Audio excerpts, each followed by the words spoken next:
Investment risk అనేది market ఒడిదుడుకులకు లోబడి ఉంటుంది. ఇన్వెస్ట్ చేసే ముందు అందుకు సంబంధించిన వివరాలను క్షుణ్ణంగా తెలుసుకున్నాకే పెట్టుబడులు పెట్టండి. ఈ కార్యక్రమం నిపుణులు, అనుభవజ్ఞుల సూచనలు, సలహాల మేరకు మాత్రమే నడుస్తుంది. మీ పెట్టుబడులకు ఏబిఎన్ ఆంధ్రజ్యోతి ఎటువంటి బాధ్యత వహించదు.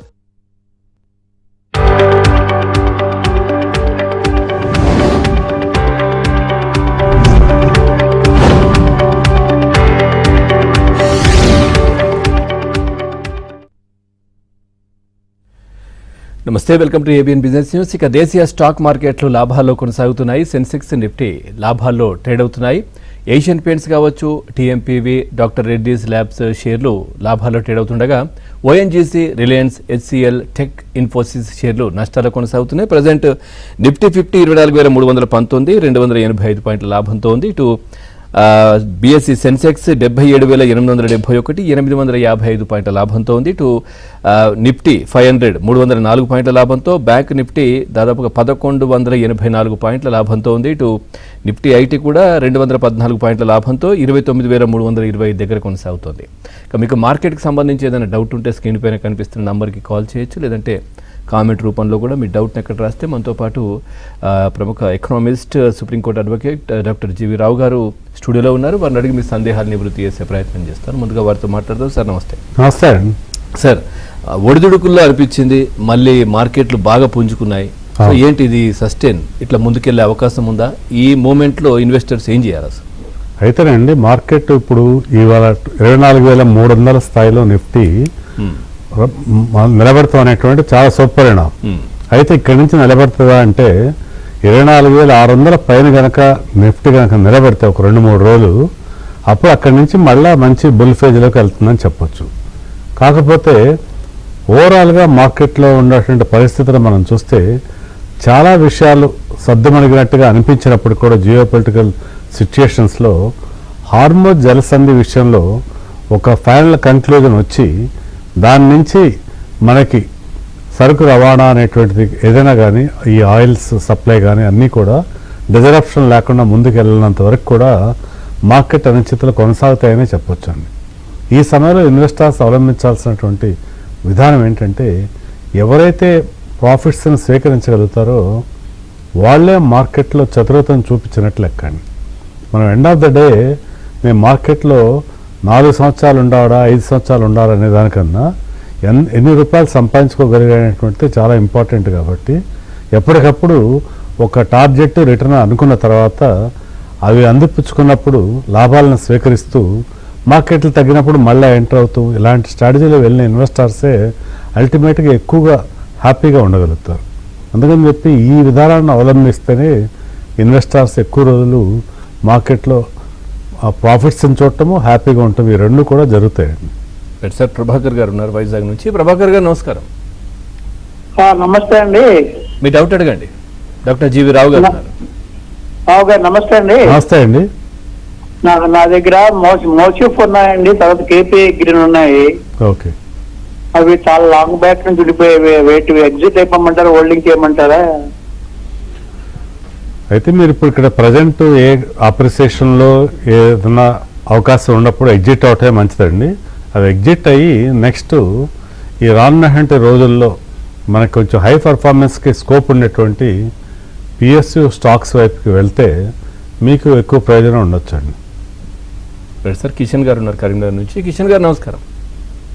నమస్కారం అండి. రావు గారు నమస్తే అండి. ఈ లాంగ్ కోసం ఎల్ఎన్టీ ఒకటి, హిందుస్థాన్ ఏరోనాటికల్స్ కలిసి ఏ రేట్లో తీసుకోవచ్చు సార్?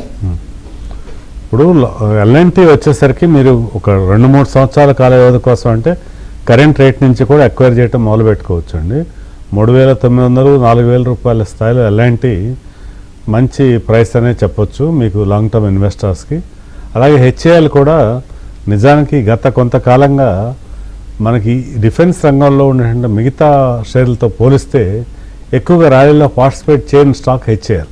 ఫండమెంటల్గా చాలా స్ట్రాంగ్గా ఉంది, మీకు వాల్యుయేషన్ కంఫర్ట్ కూడా ఉంది. కాబట్టి హెచ్ఏఎల్ కూడా కరెంట్ రేట్లో మీరు ఎక్వైర్ చేయొచ్చు.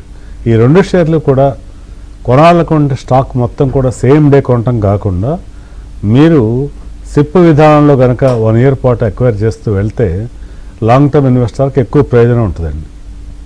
రైట్ సార్, వెంకట్ గారు ఉన్నారు విజయవాడ నుంచి. వెంకట్ గారు నమస్కారం. వెంకట్ గారు సార్ నమస్తే అండి. మీ డౌట్ అడగండి. రామ్కి ఇన్ఫ్రా ఎమ్ఎల్సి ఇండియా అండి. మీ దగ్గర ఉన్నాయా లేదంటే ఏంటి? ఉన్నాయండి. ఓకే, రామ్కే ఇండియా మీరు హోల్డ్ చేయొచ్చండి. కరెంట్ రేట్లో కూడా కంపెనీ యొక్క ఫండమెంటల్స్ బాగున్నాయి. తర్వాత మీకు లాంగ్ టర్మ్ ఇన్వెస్టర్కి దీనిలో హోల్డింగ్లో మంచి ప్రయోజనమే వచ్చేటువంటి అవకాశం ఉందండి. డెఫినెట్గా హోల్డ్ చేయమని చెప్తాను. రైట్ సార్, అట్లాగే మిగిలిన ఈ 2026 సంవత్సరం మిగిలినటువంటి మార్కెట్ ఎలా ఉండే అవకాశం ఉంది? ఇప్పుడు ఉన్నటువంటి సిచ్యువేషన్ ఏంటి? ఎట్లా ముందుకెళ్తే బాగుంటుంది? అయితే ఈ 2026లో మిగతా పీరియడ్ కూడా మార్కెట్లో కొన్ని ఛాలెంజెస్ అయితే ఉన్నాయండి. ఏంటంటే ఇంతకుముందే నేను చెప్పినట్టుగా ముఖ్యంగా హార్మో జలసంధి విషయంలో ఒక క్లారిటీ రానంత వరకు కూడా మార్కెట్కి పీస్ అనేటువంటిది రాదండి. అది మొట్టమొదటి ఇష్యూ. ఆయిల్ ప్రైసెస్ కూడా కాస్త తగ్గుముఖం పట్టి 85-90కి రానంత వరకు కూడా మార్కెట్స్ ఎక్కువగా పుంజుకునేటువంటి అవకాశాలు ఉండవండి అని చెప్పి ఓవరాల్గా చూస్తుంటే మనకేంటంటే మార్కెట్ అప్ సైడ్ ఏమైనా క్యాప్ అయిందని చెప్పొచ్చు. డౌన్ సైడ్ రిస్కే ఎక్కువ అవకాశాలు ఉన్నాయండి. ఈ పరిస్థితిలో ఇన్వెస్టర్స్ ఏంటంటే జనరలైజ్గా మార్కెట్లో ఏది పెట్టినా కానీ మనకు పెరుగుతాయి అనేటువంటి ఆలోచన కాకుండా సెక్టర్ స్పెసిఫిక్గా ఆ సెక్టార్లో కూడా స్టాక్ స్పెసిఫిక్గా ప్రాపర్ రీసెర్చ్తో కరెక్ట్ ఇన్వెస్ట్మెంట్ స్ట్రాటజీస్ని అవలంబిస్తేనే 2026లో మిగతా సమయంలో ఇన్వెస్టర్స్ ప్రయోజనం పొందేటువంటి అవకాశం ఉంటుంది. అంతేగాని ఎనఫ్ వర్క్ చేయకుండా కనుక ఏ స్టాక్ అంటే ఆ స్టాక్లో ఇన్వెస్ట్ చేస్తా వెళ్తే ఈ 2026లో ఇప్పుడు వరకు ఉన్నటువంటి అనిశ్చిత పరిస్థితులు పూర్తిగా తొలగిపోలేదనేటువంటి విషయాన్ని గమనించాలి. అలాగే రూపీ డీవాల్యుయేషన్ అవుతూ ఉండటం కూడా మార్కెట్కి అంత అనుకూలమైనటువంటి అంశం కాదు. ఆయిల్ ప్రైసెస్ పెరగటం అనుకూలమైన అంశం కాదు. ఇన్ఫ్లేషన్ భయాలు కూడా మార్కెట్లో ఉండేయండి. వీటన్నిటిని కూడా దృష్టిలో ఉంచుకోవాల్సిన అవసరం ఎంతైనా ఉందని చెప్పవచ్చు. రైట్ సార్, వాసు గారు ఉన్నారు వరంగల్ నుంచి. వాసు గారు నమస్కారం. గుడ్ ఆఫ్టర్నూన్ రావు గారు. గుడ్ ఆఫ్టర్నూన్ అండి. సార్ హుండాయ్ ఒకటి, M&M, టీవీఎస్ మోటార్ ఈ మూడిట్లో ఎనీ 2 కొందాం అనుకుంటున్నాను. ఏది తీసుకోమంటారు? అయితే ఈ మూడిట్లో అంటే మీరు ఇప్పుడు హుండాయ్ డెఫినెట్గా తీసుకోవచ్చండి. ఇప్పుడు కరెంట్ ప్రైస్లో ఇక్కడి నుంచి కూడా మంచి అప్రిసియేషన్కే అవకాశం ఉంది. రెండే కొందాం అనుకుంటే మీరు రెండోది M&Mకి ప్రిఫర్ చేయండి. నిజానికి ఇటీవల కార్పొరేట్ ఫలితాల్లో మనం చూస్తే అన్నిటికన్నా కూడా మంచి రిజల్ట్ చూపించారంటే ఆటోమొబైల్ రంగమేనండి. ఆటోమొబైల్ రంగంలో ఈ 2 కంపెనీలు కూడా రానున్న రోజుల్లో మంచి పనితీరు కనపరిచే అవకాశం ఉంది. వీటితో పాటుగా టీవీఎస్ మోటార్ కూడా మీరు పరిశీలించవచ్చు. రైట్ సార్, రాజేష్ గారు ఉన్నారు గుంటూరు నుంచి. రాజేష్ గారు నమస్కారం. నమస్తే సార్. నమస్తే అండి. సార్ జీవి రావు గారు కూడా నమస్తే సార్. నమస్తే అండి. సార్ నా దగ్గర ఎల్ఐసి హౌసింగ్ ఫైనాన్స్ గత 2 సంవత్సరాల నుంచి ఉన్నాయి సార్. 670 రూపాయల్లో ఉన్నాయి సార్. ఓకే, వీటి గురించి కొంచెం చెప్పండి సార్. అలాగే మోర్టన్ ల్యాబ్స్ కూడా 70 రూపాయల్లో ఉన్నాయి సార్. మోర్టన్ ల్యాబ్స్, ఓకే, దీని గురించి కూడా కొంచెం చెప్పండి సార్. రైట్ అండి. ముందుగా ఎల్ఐసి హౌసింగ్ ఫైనాన్స్ విషయానికి వస్తే మనకి హౌసింగ్ ఫైనాన్స్ రంగంలో ఉన్న కంపెనీల్లో LIC housing finance one of the best company అని చెప్పవచ్చు. ఈ సెక్టార్లో ఉన్నటువంటి కంపెనీలు రానున్న రోజుల్లో కూడా మంచి పనితీరు కనపరిచేటువంటి అవకాశం ఉందండి. డెఫినెట్గా మీరు ఎల్ఐసి హౌసింగ్ ఫైనాన్స్ని హోల్డ్ చేయండి. తగ్గినప్పుడల్లా మరికొన్ని షేర్లు కూడా మీరు యాడ్ చేసేటువంటి ప్రయత్నం చేయొచ్చు. మోర్పల్ ల్యాబు ఆశించిన స్థాయిలో ఫలితాలను అందించట్లేదు. మీరు ఈ స్టాక్ కాస్త పెరిగినప్పుడు ఎగ్జిట్ అయ్యే ప్రయత్నం చేయండి. ఎగ్జిట్ అయ్యి అక్కడి నుంచి మీరు డాక్టర్ రెడ్డీస్లోకి షిఫ్ట్ అయితే బెటర్ రిజల్ట్ ఉండే అవకాశం ఉందండి. రైట్ సార్, సతీష్ గారు ఉన్నారు హైదరాబాద్ నుంచి. సతీష్ గారు నమస్కారం. నమస్తే జీవరావు గారు. నమస్తే అండి. సార్ నా దగ్గర టీఎంసీబీ ఉన్నాయి, 2 ఉన్నాయి అనమాట. ఏదండి? 20% TMTV, Tata commercial vehicle, Tata motors okay, right, 2 ఉన్నాయి. 20% ప్రాఫిట్ లో ఉన్నాను. ఏది ఉంచుకోవచ్చు దీంట్లో? ఇంకోటి వేదాంత తీసుకోవచ్చు ప్రెసెంట్ రేట్ లో. అయితే నేను లాస్ట్ వీకే చెప్పానండి, వేదాంత 275లో మనం అడిగితే దాన్ని డెఫినెట్గా బై చేయమని చెప్పాను. 1 year ప్రైస్ టార్గెట్ 350 ఇచ్చాం. అయితే ఇప్పటికే అది 320కి వచ్చేస్తుంది. మీరు మళ్ళా కూడా బిలో 300కి వస్తేనే వేదాంతలో ఎంటర్ అయ్యేటువంటి ప్రయత్నం చేయండి. లేకపోతే టాటా మోటార్స్ విషయంలో కమర్షియల్ వెహికల్, పాసింజర్ వెహికల్లో కమర్షియల్ వెహికల్నే మీరు హోల్డ్ చేసేటువంటి ప్రయత్నం చేయండి.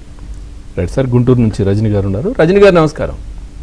నమస్తే అండి. మీ డౌట్ అండి. నమస్తే రావు గారు. నమస్తే అమ్మా.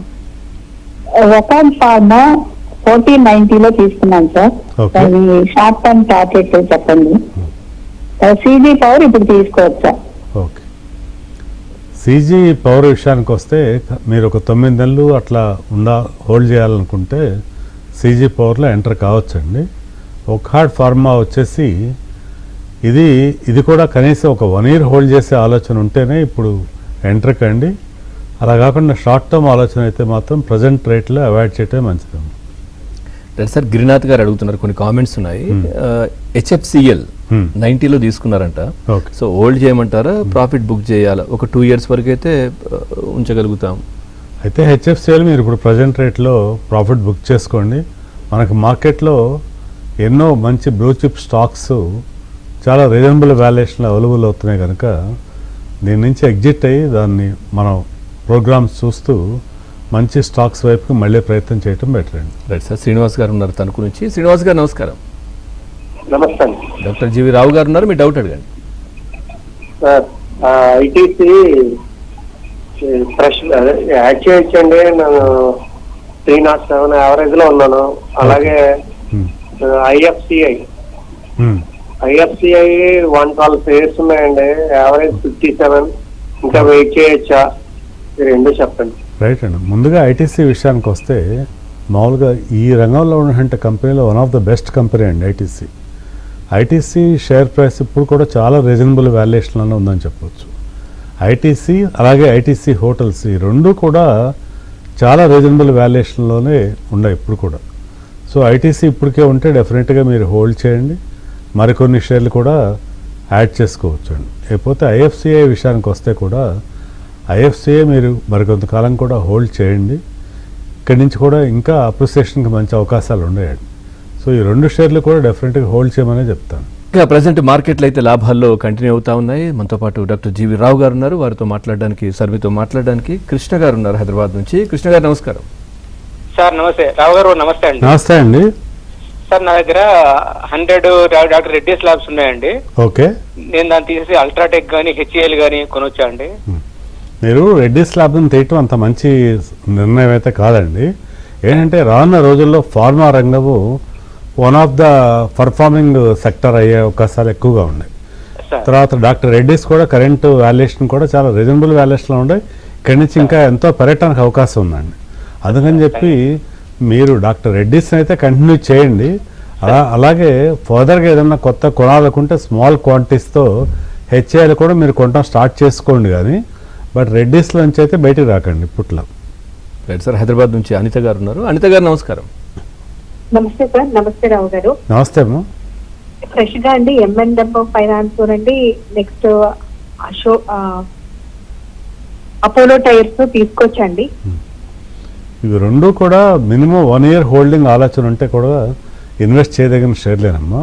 అపోలో టైర్స్ అలాగే M&M ఫైనాన్స్ కూడా. ఎన్బిఎఫ్సి రంగంలో ఉన్నటువంటి కంపెనీల్లో M&M ఫైనాన్స్ ఇక్కడి నుంచి కూడా మంచి పనితీరు కనపరిచేటువంటి అవకాశాలు చాలా ఉన్నాయి.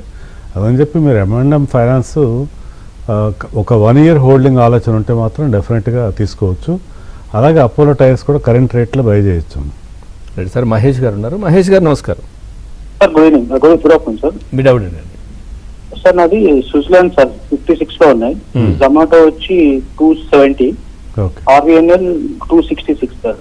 ఇది హోల్డ్ చేయాలా ఇంకా యావరేజ్ ఏమంటారు? ముందుగా సుజలాన్ ఎనర్జీ విషయానికి వస్తే Suzlon energy only long term ప్లేకే ఉపయోగపడేటువంటి స్టాక్ ఇది. దీని నుంచి మీరు ఇమీడియట్ షార్ట్ టర్మ్లో ఎక్కువ రిటర్న్ ఆశించలేరు, కానీ ఒక 3-4 సంవత్సరాలైనా హోల్డ్ చేసే ఆలోచన ఉంటే మాత్రం సుజలాన్లో ఉన్న షేర్ని హోల్డ్ చేయండి. తగ్గినప్పుడల్లా మరికొన్ని షేర్లు కూడా మీరు యాడ్ చేస్తూ వెళ్ళండి. అలాగే జొమాటో విషయానికి వస్తే నిజానికి ఇప్పుడున్న రేట్ల జొమాటో మరికొన్ని షేర్లు కూడా మీరు యాడ్ చేసేటువంటి ప్రయత్నం చేయొచ్చండి. తొందరపడి జొమాటో నుంచి ఎగ్జిట్ అయితే కాకండి, మీరు డెఫినెట్గా హోల్డ్ చేయమనే చెప్తానండి. సార్ ఖమ్మం నుంచి ఉన్నారు హనుమాన్ సింగ్ గారు. హనుమాన్ సింగ్ గారు మీ డౌట్ అడగండి. జీవిరావు గారు నమస్తే అండి. నా దగ్గర ఈఐడి ప్యారీ ఒకటి సింపాని నో లాస్ నో ప్రాఫిట్ ఉందండి. అది హోల్డ్ చేసుకోమంటారా లేకపోతే లాంగ్ టర్మ్ కోసం ఎగ్జిట్ కామంటారా? అంటే ఇప్పుడు ఏదైనా కాస్త ప్రైస్ రైజ్ కాస్త వచ్చినా మీరు ఇంతకాలం వెయిట్ చేశారంటున్నారు కదా, ఏదైనా ప్రాఫిట్లోనే బయటకు వచ్చేటువంటి ప్రయత్నం చేయొచ్చండి. మార్కెట్ కనుక ఇలా ఇంకొకటి 2 రోజులు కనుక ఏదన్నా ఈ ప్రాఫిట్ కనుక కంటిన్యూ అయితే మీరు కాస్త ప్రాఫిట్లోకి వచ్చే అవకాశం ఉండొచ్చు. ఆ వచ్చినప్పుడు ఎగ్జిట్ అయ్యే ప్రయత్నం చేయండి. మరీ లాంగ్ టర్మ్ కోసం హోల్డ్ చేయదగినటువంటి అవసరం అయితే లేదు. రైట్ సార్, కొన్ని కామెంట్స్ ఉన్నాయి. రామాంజనేయులు గారు అడుగుతున్నారు, ఏదంటే హెచ్ఏఎల్ అదేవిధంగా బిహెచ్ఈఎల్ ఎంట్రీ పాయింట్స్ ఏంటి, లెవెల్స్ ఏంటి అని అడుగుతున్నారు. హెచ్ఏఎల్ నిజానికి కరెంట్ ప్రైస్ నుంచి కూడా మీరు ఎంటర్ కావడం స్టార్ట్ చేయొచ్చండి. మీరు వాల్యుయేషన్ కంఫర్ట్ ఉంది ఇప్పుడు కూడా. అయితే మనకి డిఫెన్స్ సెక్టార్లో ఉన్న మిగతా స్టాక్స్తో పోలిస్తే లో పీఈలో చాలా రీజనబుల్ వాల్యుయేషన్లో అవైలబుల్ అవుతుంది హెచ్ఏఎల్ స్టాక్. సో హెచ్ఏఎల్లో కరెంట్ ప్రైస్లో మీరు ఎంటర్ కావచ్చు. బిహెచ్ఏఎల్ కూడా ఎక్వైర్ చేద్దామన్న క్వాంటిటీలో ఒక 10% కరెంట్ రేట్లో మీరు ఎంటర్ అయ్యి అలాగే తగ్గినప్పుడల్లా మరికొన్ని షేర్లు యాడ్ చేసే ప్రయత్నం చేయొచ్చండి. ఇవి రెండు కూడా లాంగ్ టర్మ్కి ఇన్వెస్ట్ చేయదగిన షేర్లేనండి. రైట్ సార్, గోపాలకృష్ణ గారు ఉన్నారు భీమవరం నుంచి. గోపాలకృష్ణ గారు నమస్తే. నమస్తే అండి, గురువు గారికి నమస్కారం. నమస్తే అండి. ప్రపంచ దేశాలు చాలా దేశాలు బంగారం అమ్ముతున్నాయి. ఇంకా మార్కెట్ ఏమైనా తగ్గుతుందండి? ఏమైనా కొనుక్కోవచ్చు అండి ఇప్పుడు ప్రజెంట్ రేట్ లో? గోల్డ్ అయితే మాత్రం మీరు లాంగ్ టర్మ్ కోసం డెఫినెట్గా బై చేసుకోవచ్చండి. మనం ఇప్పుడు ఇదేంటంటే మీరు ఒకటి గుర్తుపెట్టుకోవాల్సిన విషయము, గోల్డ్ ప్రైసెస్లో ఉండేటువంటి ఫ్లక్చుయేషన్ చాలా తక్కువే ఇప్పుడు. ఇక నుంచి మీరు కనీసం ఒక 2-3 ఏళ్ళన్నా హోల్డ్ చేసే ఆలోచన ఉంటే స్టాక్ మార్కెట్ కన్నా కూడా ఎక్కువ రిటర్న్ అందించేటువంటి అవకాశాలు కూడా ఉండేయండి. అందుకని చెప్పి గోల్డ్ డెఫినెట్గా మీరు బై చేయండి. అదే కాకుండా ఎన్ఎస్సి కూడా గోల్డ్ విషయంలో ఆన్లైన్ బయర్స్కి ఒక కొత్త స్కీమ్ని కూడా ఇంట్రడ్యూస్ చేస్తుంది. అదేంటే గోల్డ్ రిసిట్స్ ఇస్తూ ఆ యొక్క మీకు ఇచ్చినటువంటి రిసిట్ సరిపడా క్వాంటిటీని వాళ్ళు ఫిజికల్గా కూడా హోల్డ్ చేసేటువంటి పని మొదలుపెట్టబోతున్నారు. ఈ విధానం వల్ల ఏంటంటే ఫిజికల్ గోల్డ్కి ఆన్లైన్ గోల్డ్కి మధ్య ప్రైస్ వ్యత్యాసాలు కూడా తగ్గేటువంటి అవకాశం ఉంది. కనుక మీరు ఫిజికల్ గోల్డ్ అయినా ఆన్లైన్ గోల్డ్ అయినా కానీ మీరు ఇప్పటి నుంచి కూడా బై చేయడం స్టార్ట్ చేయండి. క్రమం తప్పకుండా డెఫినెట్గా మంచి ప్రయోజనమే ఉంటుందండి. రైట్ సార్, విజయ్ కుమార్ గారు ఉన్నారు. విజయ్ కుమార్ గారు. సార్ నమస్తే అండి, రావు గారు. నమస్తే అండి. సార్ నాల్కో ఒకటి, ఎన్బిసిసి ఒకటి ప్రాఫిట్ లో ఉన్నా సార్. అది ఉంచమంటారా, ఎగ్జిట్ అవ్వమంటారా, ఇంకా యాడ్ చేసుకోవచ్చు? అయితే రెండు కూడా మీరు కనుక రీజనబుల్ ప్రాఫిట్స్ కనుక ఉంటే ఒకసారి ప్రాఫిట్ తీసుకోండి. అంటే ఒక జనరల్ స్ట్రాటజీ ఏంటంటే నేను చెప్పేది ఎవరికైనా కానీ, మనం స్టాక్ మార్కెట్లో ఒక 1 ఇయర్లో ఒక 20-25% రిటర్న్ కావాలని ఒక టార్గెట్ కనుక పెట్టుకుని మనం అనుకున్న టార్గెట్లో స్టాక్స్ కనుక పర్ఫామ్ చేసి ప్రాఫిట్స్ వస్తుంటే పర్టికులర్గా ఒక సింగిల్ డే నాడు ఒక సెన్సెక్స్ ఒక 1000-1500 పాయింట్లు పెరగటం, లేకపోతే నిఫ్టీ 300-400 పాయింట్లు పెరగటం అలా జరిగినప్పుడు ఆ స్పాట్లో ఇలాంటి సందర్భాల్లో ప్రాఫిట్ బుక్ చేసుకుని మళ్ళీ మార్కెట్ డౌన్ అయినప్పుడు ఎంటర్ అవుతూ వెళ్తే ఈ విధానంలో మీకు ఓవరాల్గా మార్కెట్లో ఆ ఇయర్లో ప్రాఫిట్స్ వచ్చేటువంటి అవకాశం ఉంటుంది. ఈ జనరల్ అప్రోచ్ని మాత్రం ఫాలో అవ్వండి. మనం ఏ స్టాక్తో కూడా అంటిపెట్టుకునే ఉండాల్సిన నియమమేం లేదు. మనకి దాని యొక్క ఇన్వెస్ట్మెంట్లో రీజనబుల్ రిటర్న్ ఉంటే మాత్రం డెఫినెట్గా ఎగ్జిట్ అయ్యే ప్రయత్నమే చేయండి. సార్, కార్తిక్ గారు ఉన్నారు హైదరాబాద్ నుంచి. కార్తిక్ గారు నమస్కారం. మీ డౌట్ అడగండి, డాక్టర్ జీవి రావు గారు ఉన్నారు. సో ఇప్పుడు మనం సపోజ్ నిఫ్టీ 50 మీద సపోజ్ మనం పొజిషన్ తీసుకున్నాం సార్ ఆప్షన్స్ మీద. ఇప్పుడు ప్రెసెంట్ టైం మార్కెట్ ఇంత హైగా పెరిగినట్టు సార్. సో ఈ పొజిషన్ మనం ఎంతవరకు హోల్డ్ చేసుకోగలం తప్ప నెక్స్ట్ ఎక్స్పైరీ పెట్టుకుంటే? అంటే మీరు ఇప్పుడు ఫ్యూచర్స్ గురించి అడుగుతున్నారు అంతే కదండి? నిఫ్టీ 50 ఫ్యూచర్స్ గురించి నేను ఏమి అడ్వైజ్ చేయనండి. నేను ఓన్లీ స్టాక్స్ ఫండమెంటల్స్ పద్ధతిలో లాంగ్ టర్మ్ ఇన్వెస్టర్కి సజెషన్సే కానీ ఈ డెరివేటివ్స్ కానీ ఫ్యూచర్స్ గురించి కానీ ఏమి అడ్వైజ్ చేయనండి. రైట్ సార్, మస్తాన్ రావు గారు అడుగుతున్నారు కామెంట్. ఈ రామకృష్ణ ఫోజ్ 600 షేర్స్ ఉన్నాయండి సార్ 780లో. సో అదేవిధంగా తను కరెంట్ రేట్లో దీన్ని సేల్ చేయొచ్చా, చేసి వేదాంతాకి వెళ్తే ఎట్లా ఉంటుంది లాంగ్ టర్మ్ కోసం అని అడుగుతున్నారు. డెఫినెట్గా రామకృష్ణ ఫోజ్ నుంచి బయటకు వచ్చి వేదాంతాకి వెళ్తే బాగానే ఉంటుంది. కాకపోతే వేదాంతాలో మీ యొక్క ఎంట్రీ ప్రైస్ మాత్రం బిలో 300 ఉండేట్టుగా చూసుకోండి. అలా బిలో 300కి వచ్చినప్పుడే వేదాంతాలో ఎంటర్ అయ్యే ప్రయత్నం చేయండి. సార్, ఇప్పుడు రానున్న రోజుల్లో అంటే చాలా మందికి ఉంటుంది కదా సెక్టార్ వైజ్గా ఎట్లా ఉంటే బాగుంటుంది, ఏది మంచి పర్ఫామ్ చేసే అవకాశాలు ఉన్నాయి అంటే ఏం చెప్తారు? ముఖ్యంగా మనకి ఇప్పుడు కమింగ్ బ్యాలెన్స్ 7-8 మంత్స్లో ఈ 2026లో ఇంకా ఎక్కువగా పర్ఫార్మెన్స్కి అవకాశం ఏముందని చూస్తే పిఎస్యు స్టాక్స్కి అవకాశాలు ఎక్కువగా ఉన్నాయండి. నిజానికి జనవరి నుంచి ఏప్రిల్కి కూడా మనకి మిగతా వాటితో పోలిస్తే ఈ పిఎస్యు స్టాక్సే చాలా మంచి పర్ఫార్మెన్స్ చూపించాయి. మీకు పవర్ ఫైనాన్స్ కార్పొరేషన్ ఏంటి, కోల్ ఇండియా ఏంటి, పవర్ గ్రిడ్ ఏంటి, ఇవన్నీ కూడా చాలా మంచి రిటర్న్స్ అందించాయి. ఇప్పుడు రానున్నటువంటి 8 నెలల కాలంలో కూడా ఈ సెక్టార్ చాలా మంచి రిటర్న్ ఇచ్చేటువంటి అవకాశం ఉంది. అలాగే దీంతో పాటుగా ఇంకో 2 సెక్టార్ల గురించి మనం మాట్లాడుకోవాలంటే ఫార్మా రంగము, అలాగే హెల్త్ కేర్, ఇవి కూడా రానున్న రోజుల్లో చాలా మంచి పనితీరు చూపించేటువంటి అవకాశం ఉందండి. ఈ 3 సెక్టార్ల మీద ఫోకస్ చేస్తే మంచి ఫలితం ఉంటుంది. మామూలుగా అన్ని సెక్టార్లోనూ కూడా ఎంటర్ అయితే కనుక ఏమవుతుందంటే కొన్నిట్లో వచ్చినటువంటి ప్రాఫిట్ మరికొన్ని సెక్టార్లు తినేసేటువంటి అవకాశం ఉంటుంది. అలా కాకుండా ఈ 3 సెక్టార్ల మీద కనుక ఫోకస్ చేస్తే ఇన్వెస్టర్స్కి ఈ 2026లో ఎక్కువ ప్రాఫిట్స్కి స్కోప్ ఉంటుందండి. రైట్ సార్, శ్రీధర్ గారు ఉన్నారు ఏలూరు నుంచి. శ్రీధర్ గారు నమస్కారం. నమస్తే అండి. మీ డౌట్ నమస్తే రావు గారు. నమస్తే అండి. మ్యాన్కైండ్ ఫార్మా 2500లో ఉన్నాయండి. అరవిందో ఫార్మా 1250లో ఉన్నాయండి.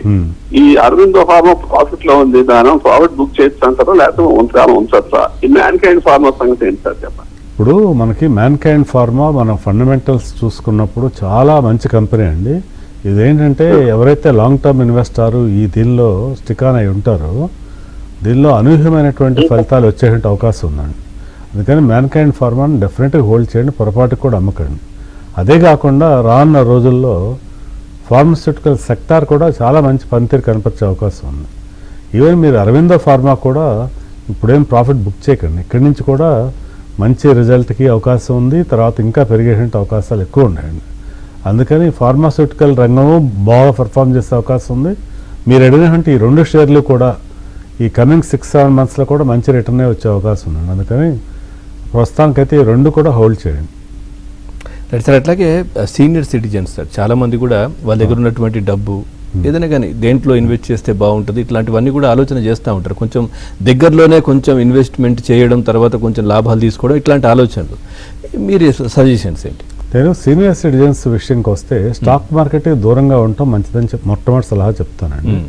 స్టాక్ మార్కెట్ దూరంగా ఉండండి. ఎందుకంటే ఈ స్టాక్ మార్కెట్లో ఉండేటువంటి ఒడిదుడుకులు ఎక్కువ ఒకటి, తర్వాత స్టాక్ మార్కెట్లో ప్రలోభాలకు గురయ్యి ఎవరో చెప్పేటువంటి మోసపూరితమైన మాటల ఆకర్షణలకు గురయ్యి ఎక్కువ రిటర్న్ కొద్ది రోజుల్లోనే వచ్చేస్తుంది అనుకుని కానీ, లేకపోతే 100% రిటర్న్ వచ్చేస్తే 3 నెలలకు 6 నెలలకు కానీ అని చెప్తే మీరు ఎటువంటి పొజిషన్లో ఉన్న వ్యక్తి అయినా సరే మీరు ఈ యొక్క బోటకప్ మాటల్లో పడితే మాత్రం దెబ్బతినే అవకాశం ఉంటుంది.